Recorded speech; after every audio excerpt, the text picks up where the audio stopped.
Welcome back to season 2 of Kind of Different, a podcast where we talk about dental care, and we specifically talk about how we innovate in this space. We talk about how we can make it more human, and we connect with some amazing people.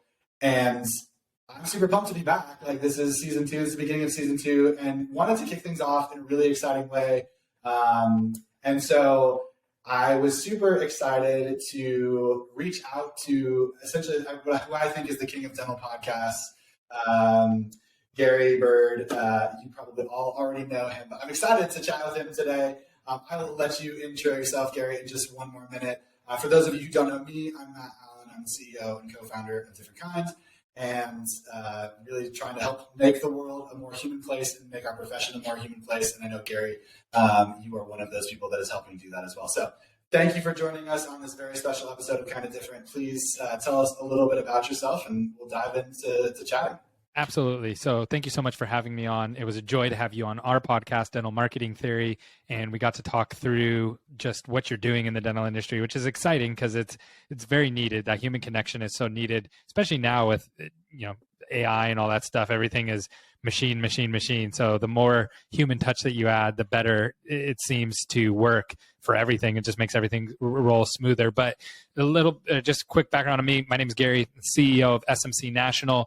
We are a dental marketing firm that helps dental offices like yours have predictable new patient flow so you can grow the way that you want. And we're a people first company. What that means is that we put the health of our team first. Every decision, when you make a business decision, there's kind of 3 lenses that you have to look through. You have to look through the business lens, you have to look through the client lens, and you have to look through the team lens. And a lot of people say, you know what, Gary, you should really put the customer first. We've all heard that before.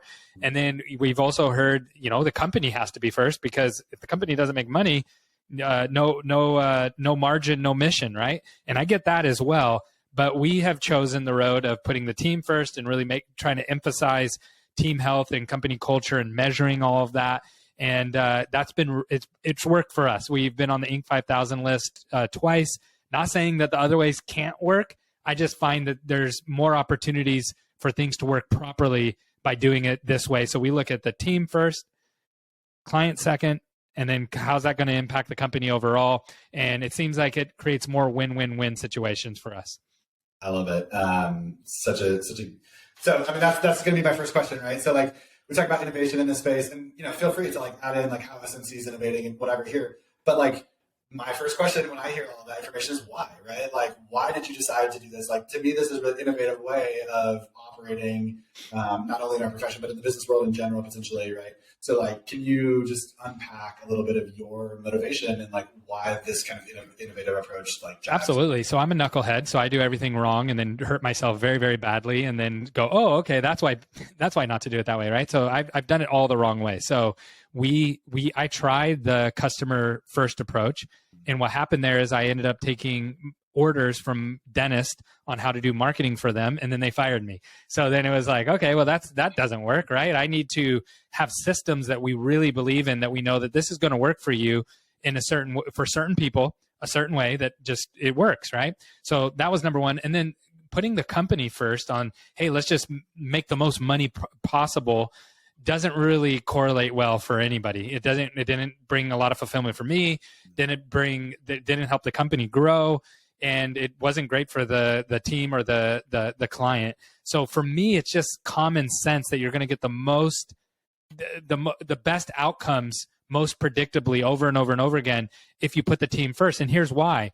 If you put the team first, then you tell them that your first job, because we're putting you first, is to put the client first and make sure that they're winning, which then by default gives you a byproduct of the company is successful. So the company being successful is actually a byproduct, not the main mission. Right. And it just works for us. So, and again, I'm not saying it would work for everybody, because maybe there's something that I'm doing that it wouldn't work for somebody else, but it's worked well for us so far. I love it. Well, I think it really ties in obviously with like, I think, what we're talking about here today of just, making things more human and whatever, right? Like, work is such a huge part of life. People want to be fulfilled in that way. And they want to work for a place that like they're cared about, they're encouraged, they're built into, right? And it seems like you've unlocked a secret for all of us that we can all. So Yeah, we're trying. Now, the tricky part was measuring culture. So that's always the next question is like, Gary, how do you know that you have a good culture? Like, do you just go out and say it, or did you give out like free t-shirts and everybody's super happy? Like, how do you actually measure it? And that was something that really plagued me for a long time, because I will be honest with you. I thought the whole have a good company culture thing was just something that people use to sell books.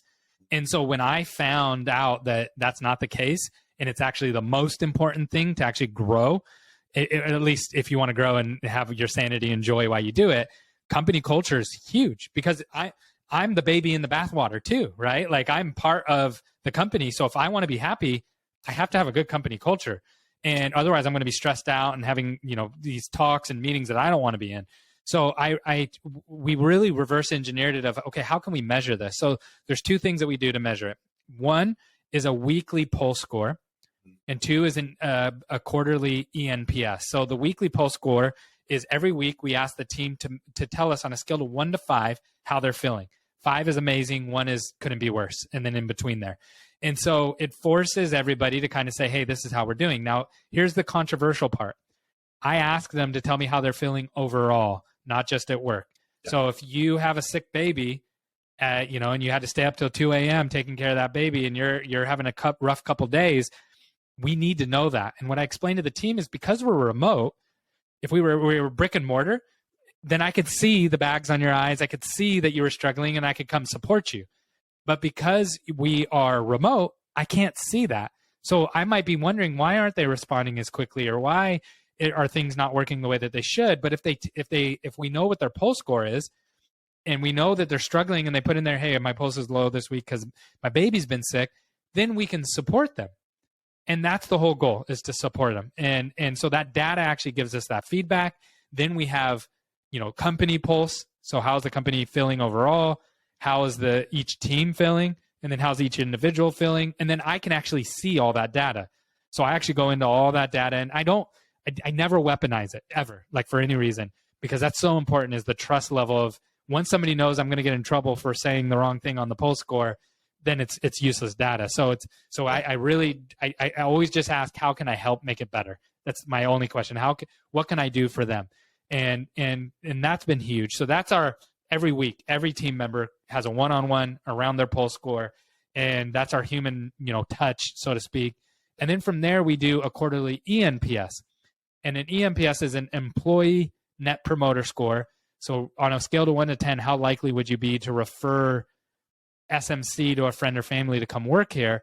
And that is blind. So they can say whatever they want. They can be like, Gary's a dirtbag, can't stand him, et cetera, et cetera. And I get some of that, right? Like I've had really strong feedback in there personally, and it hurts. But again, we don't weaponize it. So, and I don't know who's actually leaving the review, so I couldn't weaponize it if I wanted to. But what we do is we take that information, we go, okay, what is everybody, and I've had to learn this, right? This didn't just happen overnight, but basically we take it and we go, okay, what's the common things that everybody's talking about? And then how do we make that better for them? And we try to take one or two things, and we try to do that, and we try to show them like, hey guys, we heard you, we're doing this. And it's funny because people are people, and people change their minds. So like at one point it was like, we need more information in the team meeting. So okay, no problem. Start downloading, and then the feedback was too much information in the team meeting. You guys are giving way too. So it's like, okay, well, let's scale back a little bit. Let's find that sweet spot.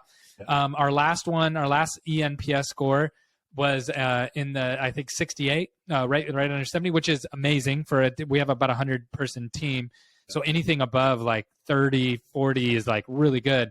Our highest ever was like in the 80s. And we just keep trying to make it better, a better place to work. Absolutely love it. I feel like we could have a whole podcast series on just like building companies and like what that means and whatever. Like I spent a lot of time thinking about that. We're building products to like hopefully help people do that in some ways too, and like on our team.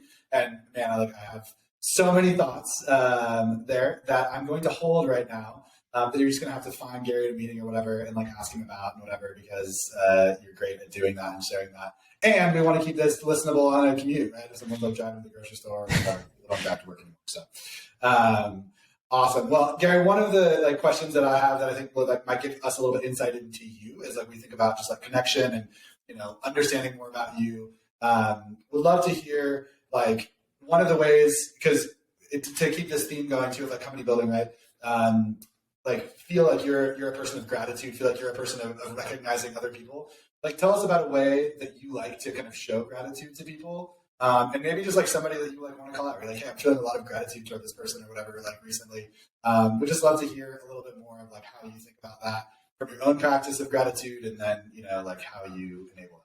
So I'm going to give you a super cheap and easy way to show gratitude that will blow people's minds. And I do it every day, and it works so well, and it's so simple. Okay. And I'm not even going to give you like the mechanics of how to do it. Okay. So at the end of every day, I'm a block schedule guy. So every day I have thank yous in 15-minute thing. And I go through all my meetings. So every interaction that I had that day. And I try to figure out, and I don't do it for everybody every single time, but I do it for most people. So you're going to get one today for having me on, right? So you're going to get a handwritten note from me that's going to say something along the lines of, Matt, it's great being on your show. I really appreciate, all the value that you always bring. I love your perspective, et cetera, et cetera, et cetera. And it's going to be handwritten from me. And people lose their minds over that because no one sends handwritten notes anymore. Like you might get a handwritten note from your grandma for Christmas if you're lucky. Outside of that, you just don't get those anymore. And here's the best part. There's actually softwares out there now that you can go in and you can just type it in really quick and it'll handwrite it for you. I have horrible handwriting. Like I don't even want to, I'm embarrassed at how ugly my handwriting is, but I write in all caps and I have a very certain way that I write. So I put that into the software and it's actually handwritten. I send them, I occasionally send them to myself. And so it'll look something like this. And those work so well. And I've had people cry over them. I had one person, I was at an event and she said, Gary, I didn't know you were going to be here. I was sitting right next to her. Like, how have you been? She's like, well, look at this. And she dug through her purse and pulled out this raggedy old card that I sent her. And she was like, this meant so much to me. I've had multiple people do that. Once I realized like, we're just not used to sending handwritten notes anymore. I've just made it a habit. It's a part of my everyday life. I do it personally as well. Like anytime somebody gives me something or does something kind for me, I just want them to know that I appreciate them. I had somebody give me some hockey tickets. So, write them a note. It takes 30 seconds and costs maybe $2-3 each time I do it. But it's just so impactful. It's so practical, and I love like how you like really brought that home for us of like, hey, I schedule it this way on my calendar. Like, here's my card that I have. Like, absolutely love it. It's a great piece of advice for anyone I think out there. Just a handwritten notes in general of business, personal, whatever. Take it from Gary. It makes a difference. Love it. Cool. Let's talk quickly about making dental care more human. And I think one of the interesting things is like, you're like SMC, right? Like you're a dental marketing company, you're a marketing expert, right? One of the questions I have for you is like one of our company values is the idea of like kindness is the primary way of growing up as a human, of like becoming who we were meant to be and like really being kind. And so how do you feel like your company and you specifically are helping make dental care kinder? Okay, that's a really good question. Okay, so I'm going to wrap this in. So right now, what we're focusing on is we're getting away from just looking at dental marketing as a standalone thing that you kind of buy, and we're attaching it to the whole patient journey. And we're trying to get offices to understand that marketing, it cannot be any more successful than your front desk person. And your front desk person can't be any more successful than the hygienist, and the hygienist can't be any more successful than the doctor. And really everything ends and begins around the dentist. And then it works out from there. And then the patient doesn't think of it that way, though. They don't look at it compartmentalized. They just go, how easy was it to find them? How easy was it to get an appointment? How easy was it for me to get in? How easy was it for me? How long did I wait in the lobby? How was I treated by the hygienist? How did the hygienist pass me to the doctor? How did the doctor treat me in explaining? Did they rush through it? Did they take the time to actually explain it to me? And then that result, if you do a good job of that whole thing, it has to be the whole thing. Yep. You either do it all well or it all falls apart. Totally. Then the patient recares and they come back. And then so you win as a business if that's tight. So one of the things that I'm really pushing for, and I've talked to a lot of people, if I just said their names, you would know them, all the consultants that are in the operational or culture space. Yep. And they all agree that someone has to own the patient journey in your office. And if it's all compartmentalized, then usually it falls apart and it's very rough. The handoffs are rough. the parts might be amazing, your marketing might be amazing, or your front desk might be amazing, but if someone isn't owning that and thinking about it holistically, it falls apart. And I really think that the marketing team should be the one that heads that up, because they think about it in a different way than anybody else in the business. Totally. It's like a storytelling piece in general, like of, how all of that comes together for both the patient and like how then you tell that story of like what patient care looks like in this office, right? Yeah, 100%. Yeah, because a marketing person thinks about the problem from a different perspective than a clinical person thinks about it. And again, they're thinking about it from the tip of the spear rather than from the middle of the storm. Amazing. Again, feel like we can talk about this all day, but in the interest of keeping everything on time and whatnot, both for everyone that's listening and for you and for me, I just want to say thank you, Gary, for coming on, sharing some like amazing bits of wisdom with us. Obviously, if you're building a company, Gary would be a great person to reach out to. You're super kind and generous with your time as well, and helpful. So you've been helpful to me. So thank you for that. If people want to learn more about you, amazing content creator, by the way. If they want to learn more about you or SMC, what you guys are doing in dental, where should they go? Yeah, SMC National, if you want to reach out to the company. If you want to talk to me directly, I'm the Gary Bird on all social platforms. I'm not, I actually deleted all the social media apps from my phone, so I'm not great at DMs. I have to, desktop is so clunky to DM, but if you leave a comment, I'll see it. Like if you're like, hey, Gary, I want to talk, like I'll see it if you comment on any of my stuff. I can validate that. So thank you, Gary, so much for taking the time. We're so grateful to have you kick off season 2 of Kind of Different, where hopefully we will continue to learn from amazing experts like Gary over the course of this season, and our listeners will continue to be enriched. So thanks for taking the time. We really appreciate it. Let's go. Thank you so much, man.